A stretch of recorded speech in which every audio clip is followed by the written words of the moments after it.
Bonjour, chers amis téléspectateurs Aksharat International TV. Nous vous disons bienvenue sur cette nouvelle capsule. Moi, c'est Maurice Awende, métaphysicien.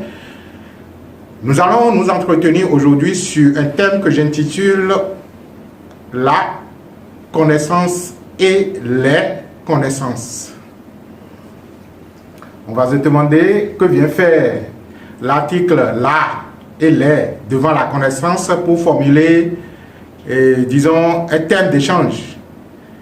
C'est tellement profond et en même temps évident que lorsque vous analysez la façon dont l'existence fonctionne et les différents outils que nous avons mis à disposition en tant qu'être humain, en tant qu'humanité, pour gérer l'existence, vous allez constater qu'il y a plusieurs domaines de connaissances. Il y a tellement plusieurs domaines de connaissances que par la suite, lorsque je prends donc les différentes formations du point de vue académique ou professionnel, les gens finissent par se spécialiser dans tel ou tel domaine. Donc on pourrait dire qu'il y a plusieurs domaines d'activité et par conséquent, il y a plusieurs domaines de connaissances dans lesquels il faut acquérir telle ou telle compétence pour pouvoir faire telle ou telle chose. Je suis parfaitement d'accord que la science et la technologie ont permis à l'humanité d'évoluer et que beaucoup de problèmes ont été réglés tout simplement parce que la science a permis cela. La technologie a évolué et a fait donc évoluer également l'humanité. Mais ce qui est évident, c'est que si nous concevons en matière de métaphysique que à l'origine qu'il n'y avait qu'une et une seule réalité, c'est-à-dire qu'on pourrait dire qu'il n'y a rien, et la meilleure façon d'y arriver pour comprendre que l'humanité devrait avoir, ou du moins l'univers, je voudrais dire, tout entier, devrait avoir un début où peut-être rien n'existait.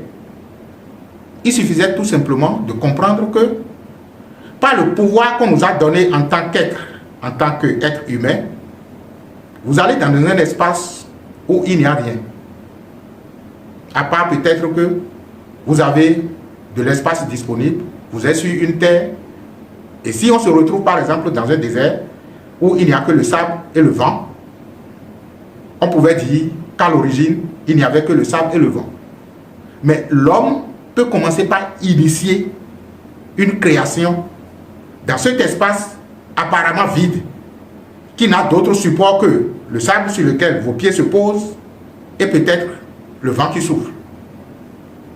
Mais on peut initier une création dans cet espace et arriver donc à créer des choses. Je fais cette analogie pour que on comprenne tout simplement que les diverses connaissances ou les divers domaines d'activité qui sont apparus après sont nés tout simplement parce que à l'origine cela n'existait pas. Et si cela n'existait pas, cela veut dire qu'il y a un espace sans temps. Quand je dis sans temps, ce n'est pas sans temps, un espace en absence de temps. Un espace où il n'y a pas le temps, qui préexistait avant toute création. Cet espace qui préexistait avant toute création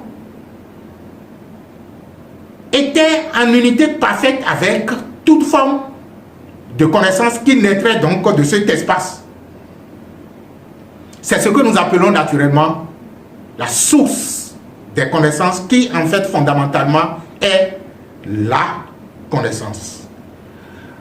Lorsque nous on a commencé nos chemins spirituels, l'école du Paravacha nous disait dans le temps qu'il n'y avait qu'une et une seule réalité.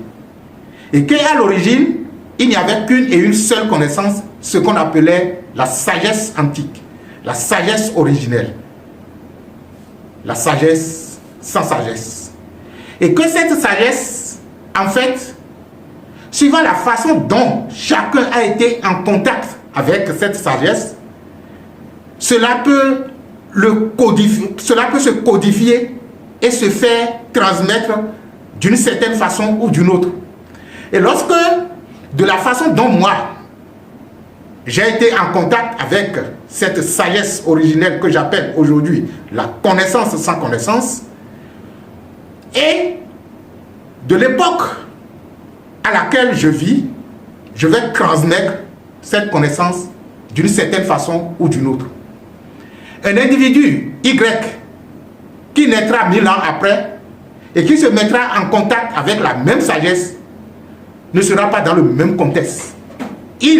Cet individu, va traduire encore cette même sagesse à sa façon. C'est ainsi que vous avez, lorsque vous fouillez l'histoire spirituelle donc, de l'humanité, vous avez plusieurs maîtres, vous avez plusieurs prophètes, vous avez plusieurs êtres illuminés et qui chacun à sa façon transmet la même et unique réalité, la même et unique connaissance originelle.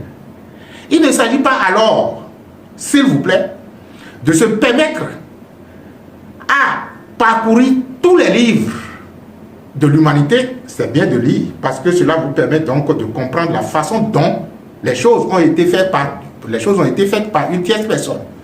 Mais vous n'aurez jamais une illumination en ayant la tête courbée dans des livres.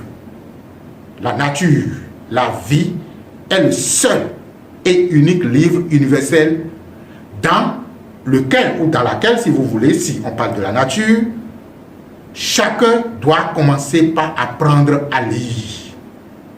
Donc, les diverses connaissances ou les diverses théories que nous abordons, lorsqu'elles ne nous orientent pas vers la théorie fondamentale qui en même temps est unie à la pratique, parce que l'existence est en même temps théorie et pratique, lorsque les diverses recherches que nous faisons en matière donc de l'équilibre personnel, en matière donc de l'épanouissement personnel, en matière d'illumination, ne nous orientent pas vers le livre de la nature, cela veut dire que ces livres ne sont pas de nature à nous donner satisfaction au bout du rouleau. On finira par être découragé parce que on va parcourir tous les livres, on va parcourir toutes les théories, mais on ne contribuera pas à son propre équilibre et à son propre épanouissement parce que justement, on aurait manqué le but. Le principal but qui est d'apprendre à lire dans le livre de la vie, d'apprendre à lire dans le livre de la nature, d'apprendre donc à observer la nature et à en tirer les conclusions à l'issue donc des pratiques. Entre-temps, on pensait qu'il fallait faire la théorie avant de faire la pratique.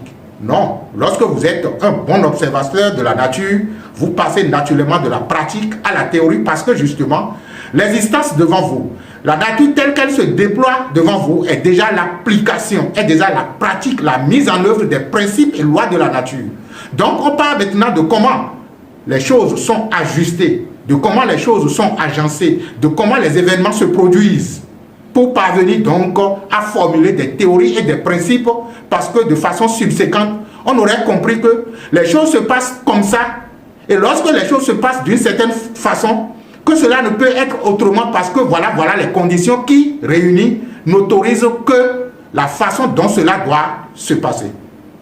Donc, ce à quoi je nous invite, c'est naturellement, je ne veux pas dire de lire peu, parce que vous avez de ces gens qui sont spirituels, nous le concède, chacun est spirituel à sa façon, qui estiment que c'est en lisant qu'on peut s'éveiller. Nous devons lire, je suis parfaitement d'accord. Mais la lecture doit nous orienter vers la grande lecture qui est l'observation de la nature, l'observation de la vie. Pour parvenir donc à la connaissance qui en fait est déjà en nous. Cette connaissance est non seulement en nous, mais elle est en toute chose. Et c'est elle qui module la fréquence que nous venons observer à l'extérieur des choses. Cela voudra donc dire que lorsque je veux véritablement m'éveiller et m'épanouir, la plus grande disons, la plus grande lecture, le plus grand livre que je dois lire, c'est naturellement le livre de la nature. Vous allez me dire, mais comment on peut lire dans la nature? Justement, en étant tout simplement attentif à la nature. Il suffit tout simplement d'être attentif.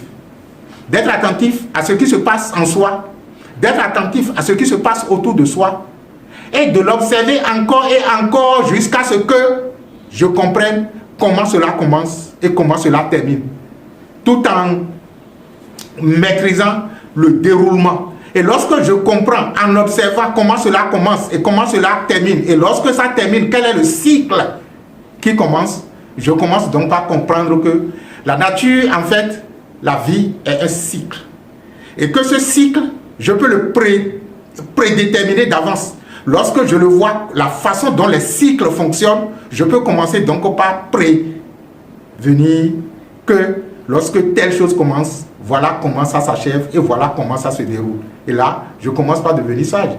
Je commence par devenir sage parce que rien qu'en observant, je peux déjà déduire ce qui peut arriver. Et lorsque ce qui peut arriver ne m'arrange pas, je sais comment alors intervenir dedans parce que je sais comment elle fonctionne de façon autonome. La connaissance nous libère, mais les connaissances, je ne vais pas dire que nous emprisonnent, mais c'est ce que les grands maîtres spirituels appellent le mauvais serpent. Celui-là qui a tendance à prendre en otage l'innocence en nous, qui, a priori, n'a aucune connaissance au sujet de quoi que ce soit et laisse les choses elles-mêmes lui révéler la connaissance. Mais les connaissances, qu'est-ce qu'elles font? Dès lors qu'un sujet apparaît, au lieu de rester attentif et d'observer le sujet, au lieu de rester attentif et laisser le sujet nous instruire, les connaissances commencent déjà par déployer toutes les connaissances qu'elles se sont données au sujet de la chose. Et cela ne conduit naturellement qu'à la perdition. Parce que je ne permets plus à la nature de m'instruire, mais je m'impose à la nature en lui dictant les fausses connaissances que j'ai au sujet d'eux. Ce n'est pas parce que quelque chose s'est passé d'une certaine façon que cela va se passer toujours de la même façon. Donc, lorsque vous avez déjà assez de connaissances au sujet de quelque chose, cela vous empêche de parvenir à la connaissance au sujet de la chose.